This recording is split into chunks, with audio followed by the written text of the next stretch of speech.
Steve Andrews is giving a voice to the voiceless and taking the powerful to task. Now, a Target 8 investigation. Thousands of boats, big money, and plenty of opportunity to break the law on the water. Can the Bay Area Coast Guard keep up? Well, the Coast Guard admits it's facing an enormous challenge trying to stay ahead of illegal charter cruises. Yeah, that's when a yacht, a fishing vessel, or a parasailing boat, for example, boards more paying passengers than is allowed to do so. And as senior investigator Steve Andrews tells us, that not only puts the passengers at risk here, but it also puts the crew in danger. Yeah, we saw that terrible tragedy that unfolded here last March. That's when a passenger on an overloaded charter boat ran into trouble in the water. 2 ended up dead.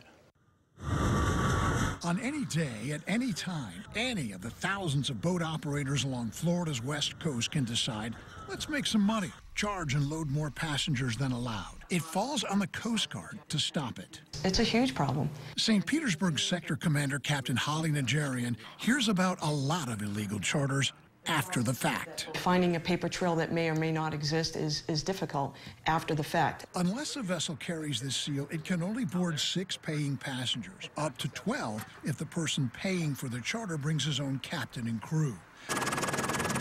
During this year's Gasparilla, the Coast Guard was alerted in real time about possible illegal charters. It received reports about this yacht, the Ocean Drive, which is not Coast Guard certified. The boat was not stopped. Instead, the Coast Guard investigated afterward and found none of the passengers paid, meaning it was no charter.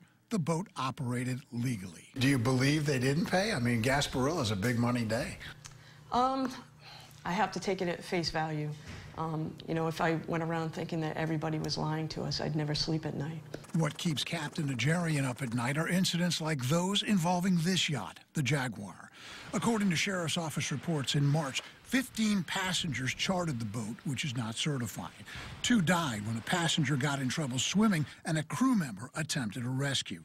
It's Captain Najarian's responsibility to conduct search and rescue and to call it off. To look a family member in the face and tell them that we're not going to bring their loved one home, I can't think of anything more difficult to do.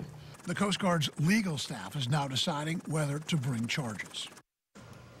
Whatever decision the Coast Guard's legal beagles come to will, according to Captain Najarian, send a loud message to those considering running illegal charters on the water. All right, going back to that yacht in question, why didn't they stop that? Why didn't the Coast Guard stop it during Gasparilla? Large flotilla of boats, as you saw, every Gasparilla. Captain Najarian also felt it might be unsafe to do that. Now, if you're going on one of these excursions, look for that Coast Guard certificate I showed you, lifeboats, look for rings. Is the crew trained, drug tested, and ask for the captain's credentials? You wouldn't get on a plane if the pilot wasn't credentialed to properly pilot that plane. Why do it on the water? Yeah. I mean, how many times you go to a private plane, they're asking to see how much you weigh, how much your luggage weighs, and all that, and they're throwing all these people up on a ship and a boat. All right, thank you, Steve. And if you have a problem that you want Steve to investigate, you can call our Target 8 helpline, 1-800-338-0808.